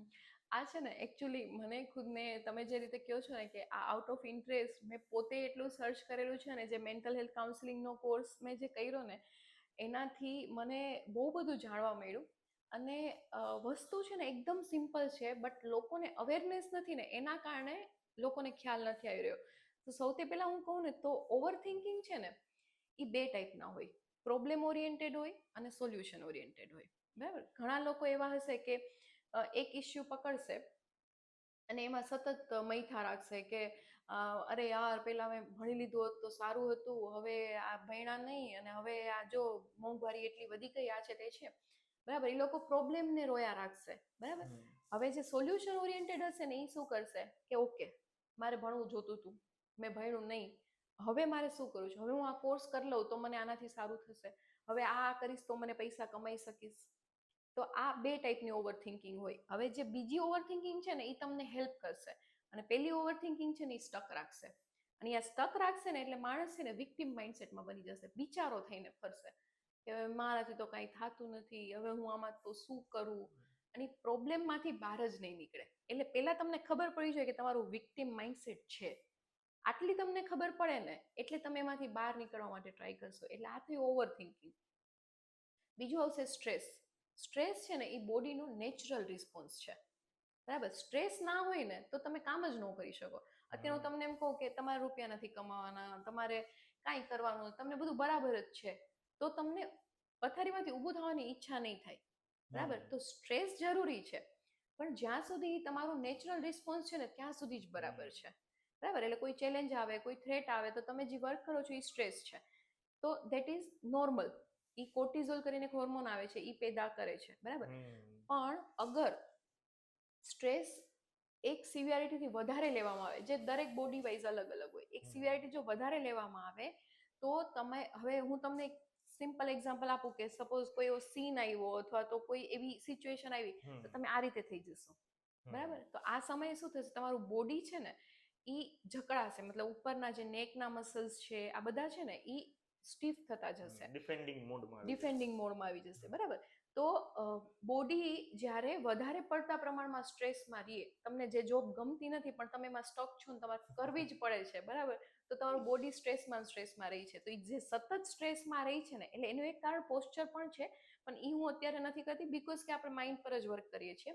તો એ જે સતત સ્ટ્રેસમાં રહી છે ને એ લોકોનું નેક આગળની બાજુ ઝૂકી ગયું હશે, સ્લાઉચ પોસ્ચર થઈ ગયું હશે, ફોરવર્ડ હેડ થઈ ગયું હશે. આ સિચ્યુએશન આવી જાય, એના કારણે શું થાય કે એના મસલ્સ છે ને એ એકદમ ટાઈટ થઈ જાય. હવે જેવી એવી સિચ્યુએશન આવે ને કે એમને ટ્રિગર થયું એટલે શું થશે કે એમને પેનિક અટેક્સ આવશે. એટલે પેનિક એટેક શું છે કે એ 5 કે 7 મિનિટ માટે માણસ પોતાનો કંટ્રોલ ગુમાવી દેશે. તમે ઘણા લોકોને જોયા હશે કે એ લોકો રાડો પાડવા માંડશે, હાથ ધ્રુજવા માંડશે અને એમને ચોકિંગ થતું હશે એવું લાગશે. તો એ પેનિક અટેક્સ છે કે જેનાથી શું થશે કે લોકો એનું મસલ્સ એટલા ટાઈટ થઈ જશે કે એને ગળા પાસે એવું લાગશે કે કોઈ બાંધી રહ્યું છે. અને પછી તમે અને પછી તમે એને ખુલ્લી હવામાં લઈ જાઓ તો એને ચોક તો થશે જ, કારણ કે ઇન્ટરનલ ચોક છે. તો એ પેનિક અટેક છે. અને આ પેનિક અટેક છે ને રહે છે 10 થી 15 મિનિટ માટે, બટ એને એ જ સમય અગર તમારે લૂપ બ્રેક કરવું હોય ને તો ઇનિશિયલી બ્રીધિંગ દઈ દેવામાં આવે અથવા તો શાંત કરી દેવામાં આવે, કે એ કોઈ સિચ્યુએશન એને તરત માણસ પોતે જો સમજી જાય કે હું પેનિક અટેક તરફ જઈ રહ્યો છું તો ઇમિડિયેટલી અગર એ લૂપ બ્રેક કરે ને તો એમાંથી નીકળી શકે છે. ત્રીજું છે એન્ઝાયટી. એન્ઝાયટી છે ને ફ્યુચરની ચિંતા, કે થયું જ નથી ને એ વસ્તુની ચિંતા કરે કે હવે આમ થશે તો, હવે હું આમ કરું છું, હું બિઝનેસ મારે નવો ચાલુ કરવો છે પણ પછી જાશે તો, મારે નહીં થાય તો, બરાબર. એટલે એ જે ફ્યુચરની ચિંતા એ એન્ઝાયટી છે. અને ડિપ્રેશન છે ને એ એક મોસ્ટ કોમન અને મોસ્ટ કહેવાય ને કે અત્યારે યંગસ્ટરથી ટ્રેન્ડિંગમાં છે, એક્ઝેક્ટલી, કે યંગસ્ટરથી લઈ અને એડલ્ટ સુધીમાં ડિપ્રેશનમાં છે. બટ અહીંયા છે ને એક ઇન્ટરેસ્ટિંગ વાત એ છે કે લોકોને ખબર જ નથી કે આ ડિપ્રેશન કહેવાય. હવે depression is feeling of sadness, બરાબર. સેડનેસ 1-2 દિવસ સુધી રહે દેટ ઇઝ ઓકે, બીકોઝ બધા ઇમોશન આપણી અંદર આવવાના જ છે. પણ અગર આમાં ડિપ્રેશનમાં એકચ્યુઅલી 3 સ્ટેજ હોય છે બેઝિકલી: માઇલ્ડ, મોડરેટ અને સિવિયર. માઇલ્ડ એટલે 2 વીક્સ, છેલ્લા 2 વીકથી તમને સેડનેસની ફિલિંગ આવે છે, તમને પથારીમાંથી ઊભું થવાની ઈચ્છા નથી થતી, કંઈ કરવાની ઈચ્છા નથી થતી, આઇસોલેટેડ થઈ જાય, આઇસોલેટેડ થઈ જાય, કોઈને બોલાવે નહીં, એને પોતાનો જ સમય જોતો હોય, સોશિયલી કોઈ સાથે ઇન્ટરેક્ટ ના કરે, બરાબર. એ છે માઇલ્ડ. અગર 2 વીકથી જ એવું થાય છે, અને એ કઈ રીતે થાય કે કોઈ એવી સિચ્યુએશન બની કે કોઈ હાર્ટ બ્રેક થયું, કે કોઈ હ્યુમિલિએશન થયું, કે કોઈ એવી સિચ્યુએશન બની કે જેના કારણે એ આના તરફ ગયા, બરાબર. તો એ 2 વીક જેવું છે ને તો એ માઇલ્ડ છે. તો એના સિમ્ટમ નોર્મલ લાઈફસ્ટાઈલથી કે એ સિચ્યુએશનમાંથી બહાર નીકળવાથી અથવા તો થોડું એક્સરસાઇઝ કરે, ફૂડમાં ધ્યાન રાખે અથવા તો સારો ફેમિલી સપોર્ટ મળી જાય તો આ સિમ્ટમ ઇઝીલી રિલીવ થઈ જાય છે. બીજું આવે છે મોડરેટ, તો એ 6 મંથથી ઓછું હોય. તો 6 મંથથી અગર માણસ જો આ સિચ્યુએશનમાં જઈ રહ્યું છે તો એ માઇલ્ડ ડિપ્રેશનમાં આવે છે, જેને સાયકોલોજીસ્ટ અથવા સાયકેટ્રિસ્ટ અથવા તો કાઉન્સિલરની જરૂર પડે છે. અને ત્રીજું મોડરેટ, અને પછી આવે છે સિવિયર. તો સિવિયર 6 મંથથી વધારે હોય. આ જ સિચ્યુએશનમાં માણસ હોય. હવે તમે અત્યારે જોયું છે આપણે ફેમિલીમાં યંગસ્ટર્સમાં સ્પેસિફિકલી લોકો પ્રિફર જ નહીં કરે કે સોશિયલી એક્ટિવ થાય અથવા તો કોઈ સાથે બોલે, કારણ કે એને એ વસ્તુ ગમતી જ નથી. હવે એને પેરેન્ટ્સ એવી રીતે લે છે કે આ તો એકલ સુડો છે ને આને આવું જ છે ને આ પહેલેથી આવો જ છે ને, પણ એવું નથી. એને થાવું નથી એવું, પણ એ ક્યાંક એને સફરિંગ છે, એને કોઈક એવો ઇસ્યુ છે કે જે નથી વાત કરી શકતું માણસ. તો એના માટે બેસ્ટ ઇઝ કે એ કોઈની હેલ્પ લે. હવે ઘણી વખત એવું થાય છે કે ફેમિલીમાં જજમેન્ટલ ઇસ્યુ આવે છે કે એમ કહે ને કે મારી સાથે આવું થયું, તો મને એ વસ્તુ નાની લાગશે. અત્યારે હું તમને એમ કહું કે મારું હાર્ટ બ્રેક થયું તો તમને એમ થાય કે હવે યાર થાય, હવે એ તો શું છે હવે, બરાબર. હવે એ મારા માટે જે નાનું છે એ તમારા માટે નાનું નથી. તો હું અગર જજમેન્ટલ બનીશ તો એ માણસ મારી પાસે ઓપન અપ થશે જ નહીં. તો ફેમિલીમાંથી જે લોકો નથી કહેતા યંગસ્ટર એમ કે અમને સપોર્ટ નથી મળતો, એટલે ફેમિલીમાંથી એમ કે શું સપોર્ટ નથી મળતો, આટલું તો કરીએ છીએ, તમારા માટે તો કમાઈએ છીએ, તમારા માટે તો કરીએ છીએ, બરાબર. પણ એને એ નથી જોતું, એને તમારો સમય જોઈએ છે, એને તમે સમજો એ જોઈએ છે, એને તમારો ઇમોશનલ અને ઇમોશનલ સપોર્ટ શું છે ને એ લોકોને અત્યારે ખબર જ નથી. કે વિધાઉટ જજમેન્ટ તમે ખાલી માણસને સાંભળો અને એને સમજો, એટલું જ માણસને જોઈએ છે. તો એ માઇલ્ડ, મોડરેટ અને સિવિયર આ ડિપ્રેશનના સ્ટેજીસ છે. અને અગર લોકોને જો એવું થતું હોય કે મને મારો કંઈ પણ કરવામાં ઇન્ટરેસ્ટ નથી, એક સમયે તમને મ્યુઝિક સાંભળવાની મજા આવતી હતી, હવે મજા આવતી જ નથી, એનો મતલબ ક્યાંક લેકિંગ જાય છે. પહેલા તમને ફ્રેન્ડ સાથે બેસવું ગમતું હતું, હવે તમને નથી ગમતું, એનો મતલબ ક્યાંક તમે લેકિંગ જાઓ છો. અત્યારે એ જ ફ્રેન્ડના ફોન ન ઉપાડતા હોય, એ જ ફ્રેન્ડના ફોન ન ઉપાડતા, આપણે એમ થાય કે છોકરાની સાથે વાત નથી કરવી, બરાબર. તો ક્યાંક આ વસ્તુ ઓપન અપ થઈ અને કેવી જરૂરી છે. તો આ મેન્ટલ લેવલનું વર્ક છે કે જેમાં માણસને પોતાને ખબર પડે કે ઓકે મને આ ટાઈપનો કશો ઇસ્યુ છે, અને એમાં જો પોતે વર્ક કરવા માંગતું હોય તો કોઈ પણ અપ્રોપ્રિએટ હેલ્પ લઈ શકે. એવું નહીં કે પછી હેલ્પ પ્રોપર જો નહીં મળે ને તો એ સિચ્યુએશનમાં સ્ટક રહેશે. આ વસ્તુ શું કહેવા માંગુ છું, આમ આપણે ગુજરાતી કલ્ચરની અંદર બધી બ્રાન્ચ બહુ વધારે છે, જેમ કે કેન્સરની બ્રાન્ચ અથવા તો એની હોસ્પિટલ્સ ને બધું. તો જ્યાં સુધી જોવા ઓછું મળે ને ત્યાં સાયકેટ્રિસ્ટ બહુ ઓછી બ્રાન્ચ હોય છે, ભલે થ્રુઆઉટ એનું ક્વોલિફિકેશન્સ બહુ હાઈ હોય છે, પણ જ્યારે વાત બતાવવાની આવે ને તો નંબર ઓફ પેશન્ટ અને એક એજ ગ્રુપની વાત કરું ને તો એ બહુ હાઈ જ ના, કે 45-50 વર્ષથી ઉપરના. તમે જેમ કીધું કે કોમન ડિસીઝ છે, તો અપ્રોચ શું કામ નથી કરતા? એને પાછળનું બિહાઇન્ડ ધ રીઝન શું છે? સોસાયટી, લોકો એવું માને છે કે આ સાયકો છે, આ આવું કરે છે, આને તો બતાવવા જવાની જરૂર પડે છે, આવું તો શું હોય. આ અવેરનેસ જ નથી કે મેન્ટલ ઇસ્યુ પણ હોઈ શકે. અત્યારે તમે વિચાર કરો, પહેલા આપણે નહીં, રીલ જ મેં એક એવી જોઈ હતી કે જેમાં એને કીધું કે મમ્મી હું ડિપ્રેશનમાં છું, એમ તો એના મમ્મી એક ફાળકો માર્યો અને કીધું કે ક્યાંય નથી જાવું, બેઠો રે ઘરમાં, કે હું ડિપ્રેશનમાં જાઉં છું. અત્યારે રાત નહીં કે જમીન જાજી કે હું રસોઈ કર્યા. તો ઈ છે ને એ લોકોએ મસ્ત સાર્કાસ્ટિક વેમાં લઈ લીધું છે. એનિમીમાં પછી છેલ્લા માં તુજે સલામ. તો એ કેટલું કોમન છે કે લોકોની કોન્સેપ્ટ સમજાતો જ નથી કે ઓકે એ માણસ તમારી હેલ્પ માંગી રહ્યું છે. હવે એને ખુદથી બેઠું થવું બહુ અઘરું થઈ જાય છે જે સમયે તમે આ ડિપ્રેશનમાં એમાં હો ત્યારે. તો પહેલી વાત તો એને સમય, હવે મારી પાસે એક પેશન્ટ આવ્યા હતા જેને એકચ્યુઅલી સાયકેટ્રી હેલ્પની જરૂર હતી, અને મેં કીધું કે તમારા આ સિમ્ટમ્સ છે ને એ ટોટલી મેન્ટલ સિમ્ટમ્સ છે. એજ શું હતી એમની 20 to 21 હતી. વિચાર કરો, આટલી નાની, બરાબર. અને મેં કીધું કે તમને ક્લિયર કટ આ જ ઇશ્યુ છે. તો એમને કીધું કે મને એકચ્યુઅલી જવું છે, પણ હું ઘરેથી નીકળીશ ને અને હું એમ કહીશ કે અહીંયા જાઉં છું તો એ મને કરવા જ નહીં દે. મેં કીધું તમે એક કામ કરો, એમ કહો કે ફિઝિયોથેરાપિસ્ટ પાસે જાઓ છો અને તમે સાયકોલોજીસ્ટ પાસે જાઓ, કારણ કે એમને તો ઘરેથી તમે ફિઝિયોથેરાપિસ્ટ પાસે નીકળો, ફિઝિયોથેરાપી એક્સેપ્ટેબલ છે પણ સાયકેટ્રી એક્સેપ્ટેબલ નથી, પણ તમે કાઉન્સિલરની હેલ્પ લ્યો બીકોઝ યુ નીડ હેલ્પ. અને એને એ મારો કોન્સેપ્ટ ગમ્યો અને પછી એમને હેલ્પ લીધી અને કમ્પ્લીટલી બેટર. એમ તો ઘણી વખત એવું થાય છે, અને મારો actually mental health counselling course કરવાનો પર્પસ એ જ હતો કે જ્યારે મારી પાસે આવે છે તો હું એમને થિયરિટિકલી સમજીને પ્રોપર કહી શકું. ઘણીવાર એવું થાય કે આપણે કન્સેપ્ટ ખબર હોય પણ ઈ એકચ્યુઅલી એથિકલી પ્રેક્ટિસ કરવા માટે યુ નીડ સમ કોર્સિસ એમ. તો એટલે મેં ડિપ્લોમા કોર્સ કર્યો કે જેથી કરીને મારી પાસે આવનાર પેશન્ટ છે ને તો એને મલ્ટિપલ અપ્રોચ આપી શકું. તો આ જ મારો મેઇન કોન્સેપ્ટ છે. ઘણા બધા પેશન્ટમાં, ઘણા યંગસ્ટર્સમાં જ આ વસ્તુ કોમન છે. અમારે તો ઘણા બધા ઇશ્યુઝ આવા આવતા હોય છે કે જેમાં એ લોકોને કમ્પ્લીટલી ખબર પડી જાય કે આ સાયકોલોજીકલ જ છે ઇશ્યુ એમ. અચ્છા, એટલે ઈ પછી એની જરૂર તો છે પબ્લિકના ટોટલી અવેરનેસની. તો હોપ કે કોઈ જોઈને સમજીને એક્સેપ્ટ કરીને આગળ વધે. બીજું તો આમાં આપણે કંઈ ના કરી શકીએ. હવે કેમ કે પોતાનું ઇનિશિયેટિવ તો પોતે જ લેવું પડશે. આપણે એક વસ્તુના માલિક છીએ, આપણા બોડીના. નહીં થાય, સાચી વાત છે.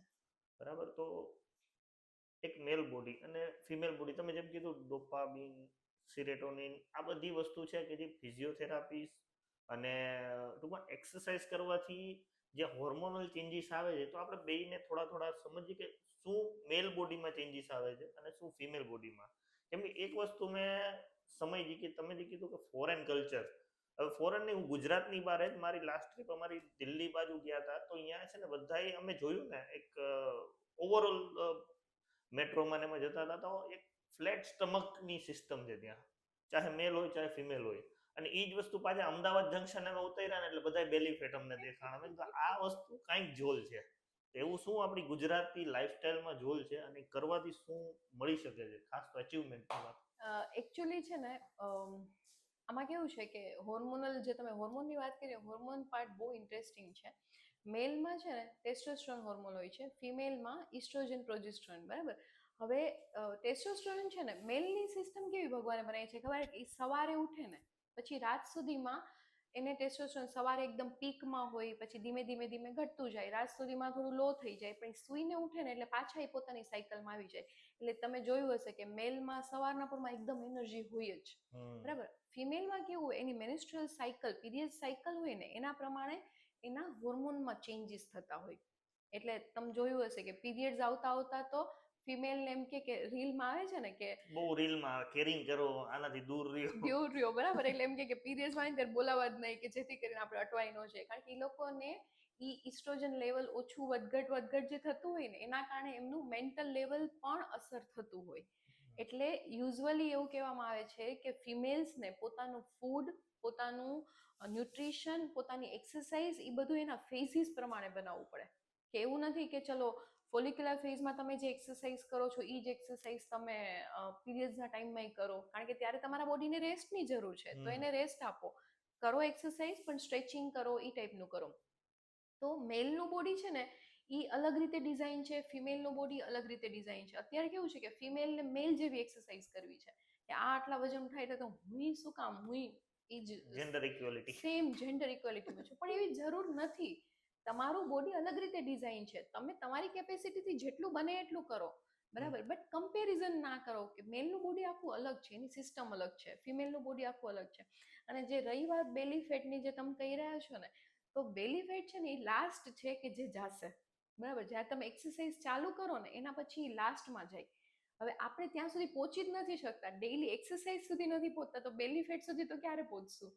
ખ્યાલ આવ્યો? તો એ ફ્લેટ સ્ટમક છે ને એના માટે, ફ્લેટ સ્ટમક ઇઝ અચીવમેન્ટ, બરાબર. એના માટે છે ને તમારે ન્યુટ્રિશન પ્રોપર લીધું હોય, સ્લીપ પ્રોપર થતી હોય, તમારું એક્સરસાઇઝ રૂટીન પ્રોપર ફોલો થતું હોય, તમારા કોરના મસલ સ્ટ્રેન્થન હોય. ફિમેલ્સમાં સ્પેસિફિકલી પ્રેગ્નન્સી પછી હું બિંગ ફિઝિયોથેરાપિસ્ટ થોડા સમય સુધી એક્સરસાઇઝ કરી જ નહોતી શકી, બરાબર. બીકોઝ તમે એટલા જવાબદારીમાં વીંટળાઈ જાઓ છો ને, મેન્ટલી વધારે અફેક્ટ કરતું હોય છે, એટલે તમે તમારા બોડી પર પૂરતા પ્રમાણમાં ધ્યાન નથી આપી શકતા.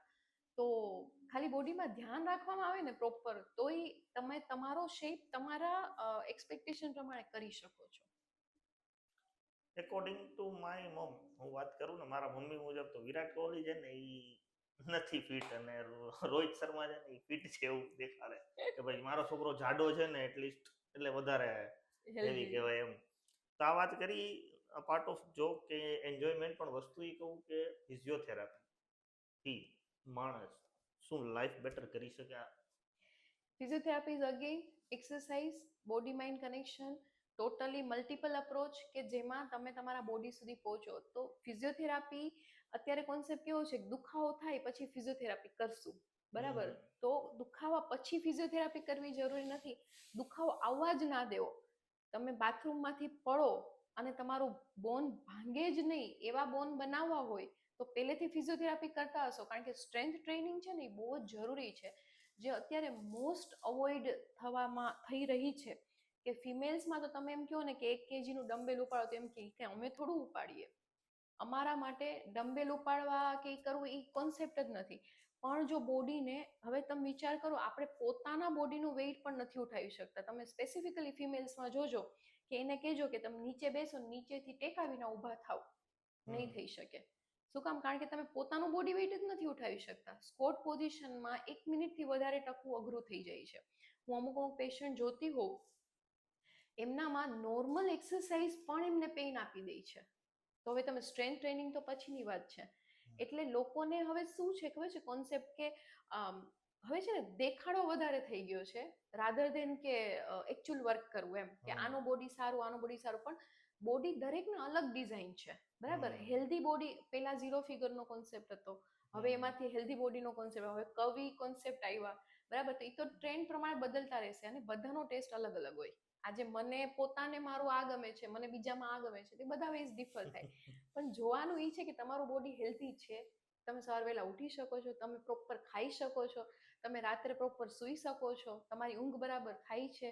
અગર તમે હેલ્ધી છો, છેલ્લા વર્ષમાં તમને તાવ નથી આવ્યો, તમને કોઈ જાતની બીમારી નથી થઈ, તો તમારું બોડી હેલ્ધી છે, તો વર્ક ઓન ઇટ એમ. એટલે કોન્સેપ્ટ એવો છે કે બોડીનો બહારનો દેખાવ ના જોતા તમે ઇન્ટરનલી કેટલા ફિટ છો એ જોવું વધારે જરૂરી છે. અને સ્પેસિફિકલી આખા દિવસની કલાક તો તમારા માટે કાઢી અને કસરત કરવી અને તમારા બોડીનું ધ્યાન રાખવું, અને with the help of right physiotherapy, એ ખૂબ જ જરૂરી છે. કે એવું ના થાય કે તમે એક્સરસાઇઝ કરો છો પણ વર્ષોથી ચાલો છો તો ચાલો જ છો, તો એને કંઈ અસર નહીં થાય. 4 પ્રકારની એક્સરસાઇઝ જરૂરી છે: સ્ટ્રેન્થ, સ્ટેમિના, સ્ટ્રેચિંગ અને સ્ટેબિલિટી.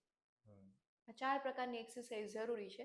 એ ચારેય અગર તમારા રૂટીનમાં નહીં આવે, એટલે જે લોકો જીમ પ્રોપર કરતા હશે ને સ્ટ્રેન્થ સારી હશે, પણ સ્ટ્રેચિંગ તો કે નીચે ટચ નહીં કરી શકતા હોય પોતાના અંગૂઠા, કારણ કે સ્ટ્રેચ નથી. યોગા ઇઝ અ ફોર્મ કે જેમાં બધું જ આવી જાય છે. તો આવા મલ્ટિપલ અપ્રોચ લઈ અને જ્યારે માણસ પોતાના બોડી પર વર્ક કરે છે ને, તો એમાં અમેઝિંગ ઇફેક્ટ્સ આવે છે. તમે કોઈ એક અથવા તો બે તમારા મિરેક્યુલસ તમને લાગતા હોય કે તમારા પ્રોફેશનથી એને હીલ કર્યું ને અત્યારે બેટર લાઈફ જીવે છે, એવા કોઈ એક કેસ સ્ટડી તમે? એકચ્યુઅલી તો ઘણા બધા છે, અને જેમાં હું તમને એક મેન્ટલ જ હેલ્થ ઇશ્યુ હતો અને એને સોલ્વ કરવાથી, કે એક પેશન્ટ આવતા હતા કે જેમને ની પેઇન અને લો બેક પેઇન, આ બે ઇશ્યુ હતા, અને એમને પ્રોપર ટ્રીટમેન્ટ, મતલબ જેટલી ફિઝિયોથેરાપિસ્ટ તરીકે કરી શકે બધી ટ્રીટમેન્ટ આપે તો એ 30-40% જેટલો ફરક પડતો હતો. એના પછી ફરક નહોતો પડતો. હવે મેં કીધું ને, મને આઉટ ઓફ ઇન્ટરેસ્ટ આ બધું બહુ જ ઇન્ટરેસ્ટ હતો. મને થયું કે આમાં ક્યાંક મિસ્ટેક થાય છે. પછી મેં બેસાડ્યા, મેં એમને કીધું કે શું તકલીફ છે, આ છે તે છે, અને પછી એને થયું કે ના, અહીંયા સેફ છે મારે ઓપન થવું, અને પછી ઓપન થયા અને એમના ઇશ્યુ સાંભળ્યા, કર્યા. સોલ્યુશન તો ત્યારે નહોતું દીધું, બટ ખાલી સાંભળ્યા, અને મેં કીધું કે તમે બસ ખાલી તમારા પર ફોકસ કરો. થોડું થોડું ધીમે ધીમે પોતાના રૂટીનમાં આવવા લાગ્યા. અને એમાં કેવું, તમે જેટલી એક્સરસાઇઝ કરો ને, તમારું બોડી છે ને એ સેફ ફીલ થવા માંડે, એ માઇન્ડને સિગ્નલ આપે કે ના, સેફ છે.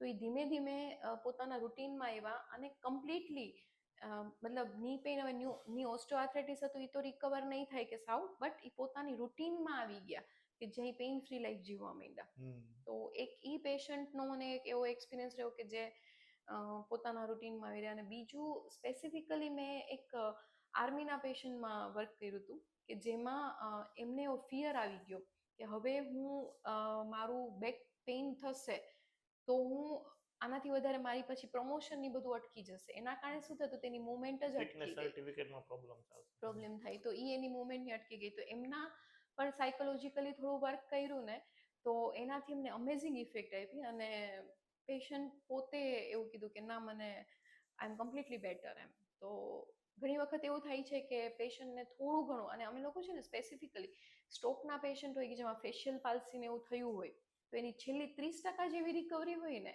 એ અમે MIT કરીને અમારી ટ્રીટમેન્ટ આવે છે, મોટાર ઇમેજિનરી ટેકનિક, કે જેનાથી માણસે આંખ બંધ કરીને પોતાના મસલને બધા રિલેક્સ કરીને એવું ઇમેજિન કરવાનું કે મારું બોડી પહેલાં હતું એવું જ થઈ ગયું છે. મારો ફેસ પહેલા હતો એવો જ થઈ ગયો છે. તો ઇમેજિનેશનથી અમને છેલ્લી 20-30% જેવી રિકવરી મળી જાય છે. પેલું યોગ નિંદ્રા ટાઈપ થોડું. હા, એટલે એમાં તમારું આખું બોડી રિલેક્સ કરવાનું, પછી તમને જેવું જોઈએ છે એવું એઝ્યુમ કરવાનું.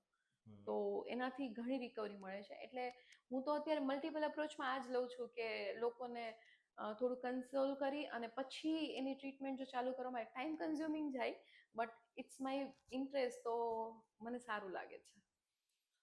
તો બી કોઈ એક લાસ્ટ એડવાઇસ જે કદાચ તમે ભલે દુનિયા સ્વાર્થી છે એવું સમજીએ છીએ, પણ તમે તમારા ચાઇલ્ડને પણ આપી શકો ને એવી લાસ્ટ એડવાઇસ કે દરેક વ્યક્તિને કનેક્ટ થાય. એવી એક મસ્ત એડવાઇસ છે કે છે ને, તમારા બોડીને સાંભળો. બસ તમારું બોડી તમને જે સિગ્નલ આપે છે ને સાંભળો, અને તમારા બોડી પર દરરોજ વર્ક કરો. બાકી બધાને છોડી દો, તમારા બોડી પર વર્ક કરો. તમે તમારા બોડી પર જેટલું વર્ક કરશો ને એટલું તમે ખુશ રહી શકશો, ને તમે ખુશ હશો ને તો આજુબાજુ બધું ખુશ જ છે. તો આજનો તો આ ઇન્ટરેસ્ટિંગ રહ્યો પોડકાસ્ટ. બાકી જિંદગી મિલેગી તો દોબારા મિલેંગે એના જેવું છે. તો બહુ ઇન્ટરેસ્ટિંગ રહ્યો અને જોઈએ આપણે. Thank you very much.